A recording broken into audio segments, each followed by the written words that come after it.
घरात भाजी नसेल तर तोंडी लावायला काय करायचं हा प्रश्न सगळ्यांनाच पडतो। तर आज मी तुम्हाला अशीच एक मिक्स भाजी सांगणार आहे। तर त्यासाठी इथे मी वाटण तयार करून घेते।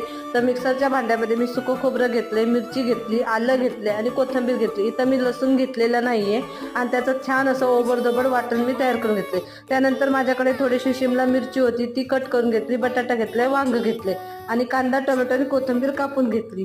तर इथं भाजी करण्यासाठी आपण एक कढई ठेवली, कढईमध्ये तेल गरम केलंय, तेलामध्ये जिरं मोहरी टाकली, कांदा टोमॅटो परतून घेतला। त्यानंतर जे सुके मसाले होते आपल्या घरातले अवेलेबल ते सगळे घातले आणि त्यानंतर जे वाटण होतं ते घातलेलं आहे, छान परतून घेतलेलं आहे तेलामध्ये।